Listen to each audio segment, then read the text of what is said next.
మరి అదేవిధంగా ఈరోజు ఎవరికి ఎంత ఏ విధంగా లాభం జరుగుతుందని డిబేట్ జరిగితే చాలా వరకు కూడా మరి అర్థవంతమైన ఆన్సర్స్ దొరుకుతాయి.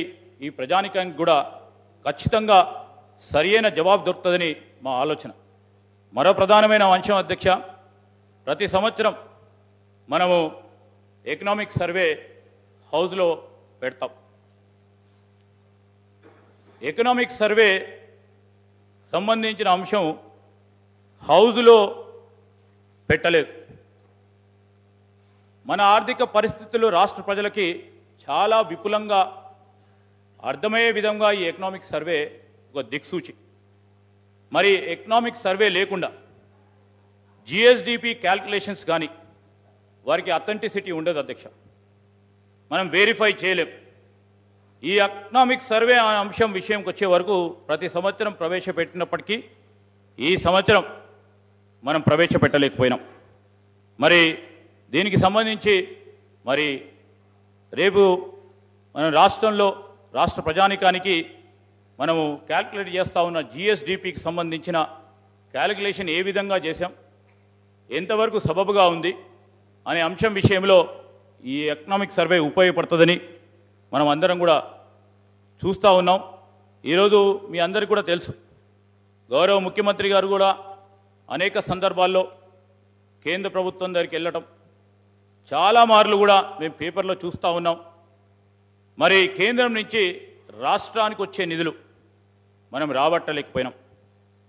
మరి ఒక విషయంలో గౌరవ ముఖ్యమంత్రి గారు ఒప్పించి ముందస్తు అసెంబ్లీ ఎన్నికలకు మరి తప్పకుండా కావాలని ఎన్నికలు జరపడం జరిగింది.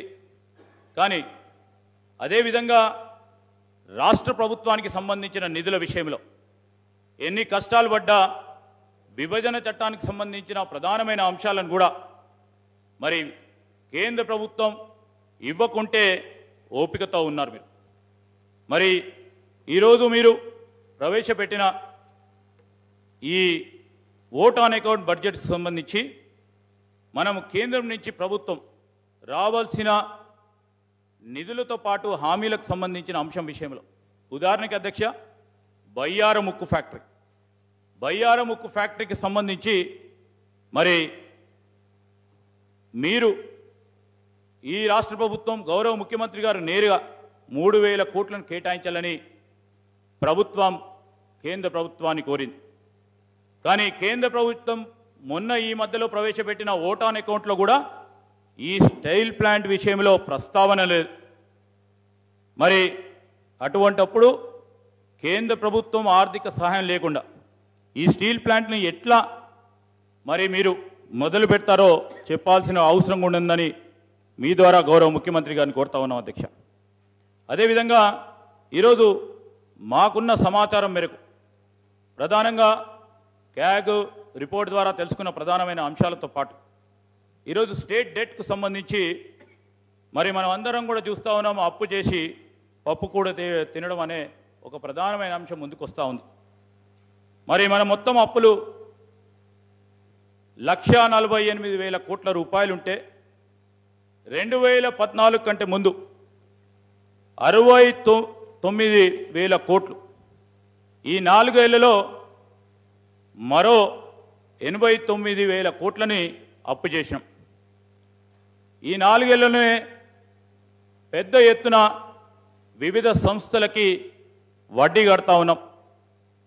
మేము ఇంకా దీంట్లో ఈ 89,000 కోట్లతో మిషన్ భగీరథ కానీ కాళేశ్వరం స్పెషల్ పర్పస్ వెహికల్కి సంబంధించిన కార్పొరేషన్ విషయంలో ప్రస్తావన లేదు. మరి ఈ సందర్భంలో కూడా మేము కోరుతా ఉన్నాం అందుకే అధ్యక్ష, మేము ముందుగా చెప్పాం, మరి భావి తరాలకు సంబంధించి ఏ విధంగా మనము ఈ రాష్ట్ర ప్రభుత్వం చేసే అప్పులు కానీ ఈ రాష్ట్ర ప్రభుత్వం క్రియేట్ చేస్తూ ఉన్న క్యాపిటల్ ఇన్ఫ్రాస్ట్రక్చర్ కానీ ఈ రాష్ట్ర ప్రభుత్వం క్రియేట్ చేస్తూ ఉన్న వనరులు ఏ విధంగా తిరిగి కనీసం అప్పు తీసుకున్న పైన వడ్డీ కట్టడానికి ఏదైనా ఉపాయం చేస్తూ ఉన్నారా, లేకుంటే అప్పులతోనే సరిపోతా ఉందా మరి అని మేము గౌరవ ముఖ్యమంత్రిని మీ ద్వారా అడుగుతా ఉన్నాం అధ్యక్ష. ఈరోజు ప్రధానమైన ఇంకా 2-3 అంశాలకు వచ్చే వరకు ప్రస్తుత పద్ధతిలో గౌరవ ముఖ్యమంత్రి గారు నిన్న చెప్పారు 2014 తర్వాత రెప్పపాటు కరెంటు పోదని 4 సంవత్సరాల పరంగా మేము తీసుకున్న అనేక నిర్ణయాల ద్వారా మేము చేసిన అనేక కార్యక్రమాల ద్వారా విద్యుత్ అంతరాయం కలగటం లేదు అని చెప్తా ఉన్నారు. చాలా సంతోషం. కానీ మేము అడుగుతా ఉన్నాం అధ్యక్ష, ఈరోజు 2014 నుంచి ఈనాటి వరకు ఏ ఒక్క కొత్త విద్యుత్ ఉత్పాదన ప్లాంట్ నుంచి 1 మెగావాట్ అన్న ఉత్పాదన అయిందా అని అడుగుతా ఉన్నాం అధ్యక్ష. మేము దీర్ఘకాలికంగా అనేక పలు విధమైన విధానపరమైన నిర్ణయాలు తీసుకొని ఆ రోజు నేషనల్ కారిడార్కు సంబంధించిన అంశాన్ని ప్రస్తావన చేసి పనులు మొదలుపెట్టి ఆ కారిడార్ని పూర్తి స్థాయిలో డెవలప్ చేయడంతో పాటు అనేక విద్యుత్ ఉత్పాదన ప్లాంట్లని ఆ రోజు తీసుకొచ్చి పరిశ్రమలను ఏర్పాటు చేసి విద్యుత్ ఉత్పాదనకు రెడీ చేసిన తరుణంలో మరి 2014లో ప్రభుత్వాలు మారవటంతో ఆ అవకాశం మీకు దొరికింది. ఈరోజు మేము చేసిన ప్లానింగ్ ద్వారా ఈరోజు విద్యుత్కు సంబంధించిన పవర్ ప్లాంట్కి సంబంధించి ఏ ఒక్క పవర్ ప్లాంట్ చూడండి, భూపాల్పల్లి కానీ సింగరేణి విద్యుత్ ఉత్పాదన ప్లాంట్ కానీ లేకుంటే మనుగురుకు సంబంధించింది కానీ లేకుంటే ఏ విద్యుత్ ఉత్పాదన యు నేమ్ ఇట్ అధ్యక్ష, కాంగ్రెస్ పార్టీ ప్రభుత్వంలో మొదలుపెట్టి దాదాపు 95% పూర్తి స్థాయిలో పనులు కంప్లీట్ అయిన అన్ని విద్యుత్ ఉత్పాదనకు సంబంధించి మీరు మీరు మీరు ఆలోచన చేయమని కోరుతా ఉన్నా అధ్యక్ష. ఈరోజు మేము 24 గంటల కరెంటు విషయంలో కూడా ఒక ప్రస్తావన తీసుకోవాల్సిన అవసరం ఉంటుంది. మొన్న ఈ మధ్యలో ఇవాళ పొద్దున్నే చాలామంది కూడా ఫోన్ చేయటం జరిగింది అధ్యక్ష. 24 గంటల కరెంటు ఈ ఎన్నికల తర్వాత చాలా సబ్స్టేషన్లో కరెంటు 24 గంటలు కరెంటు ఇవ్వటం లేదు. మేము చెప్తా ఉన్నాం, ఈరోజు కూడా గౌరవ మంత్రి గారు కూడా మరి ఇక్కడ ఉన్నారు. ఈరోజు మా నియోజకవర్గానికి సంబంధించిన పెద్దంపేట సబ్స్టేషన్కి వెళ్దాం, అదేవిధంగా మాదేపూర్ సబ్స్టేషన్కి వెళ్దాం, కాటారం సబ్స్టేషన్కి వెళ్దాం, వాళ్ళ లాగ్ రికార్డ్స్ తీసుకుందాం. 24 గంటలు గత 20 రోజుల నుంచి ఎక్కడైనా ఇవ్వటం జరిగిందా ఒకసారి మీరు పూర్తి స్థాయిలో మరి క్షేత్రస్థాయిలో పోయి చూడాలని కూడా నేను కోరుతా ఉన్నాను అధ్యక్ష. మరి ఈరోజు కూడా ఒక్క విద్యుత్ ఉత్పాదనకు సంబంధించి మీరు చేసిన ప్రతిపాదనలు ఇంకా సఫలీకృతం కాలేదు, ఇంకా అవి కూడా ఆచరణలోకి రాలేదు.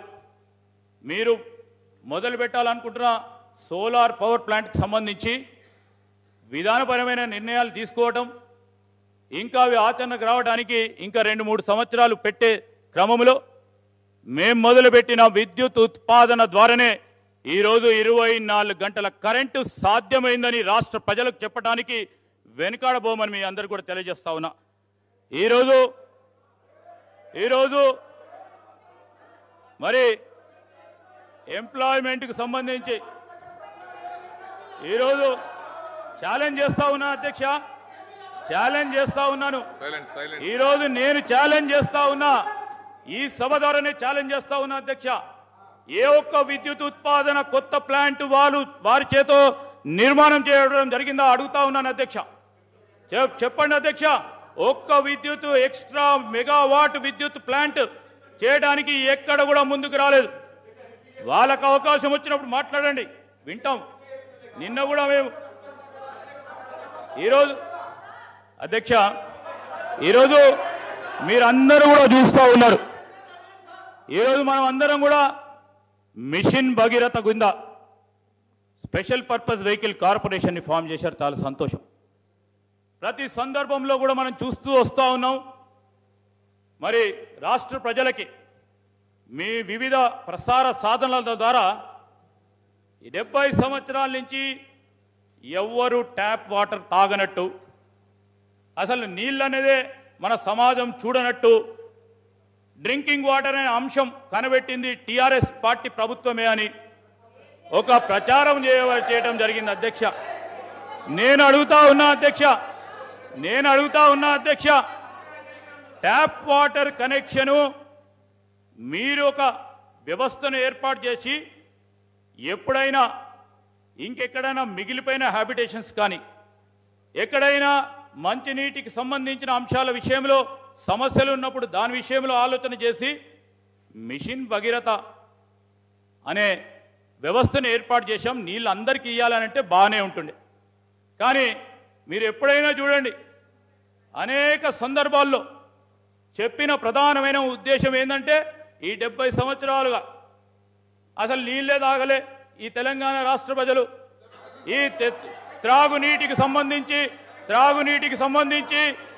70 సంవత్సరాలుగా ప్రవేశపెట్టిన బడ్జెట్లో ₹1 కేటాయింపు లేనట్టు, అసలు నీళ్ళే తాగనట్టు, ఆ విధంగా నల్గొండ జిల్లాలో ఫ్లోరైడ్కి సంబంధించిన అంశం వచ్చినప్పుడు ప్రత్యేక సంకల్పంతో నిధులు కేటాయింపు చేయడం జరిగింది అధ్యక్ష. దాని విషయంలో వెనుకకు పోలే. ఈరోజు మేము చెప్తా ఉన్నాం, ఖచ్చితంగా జవాబు చెప్తాం ప్రతి అంశం విషయంలో.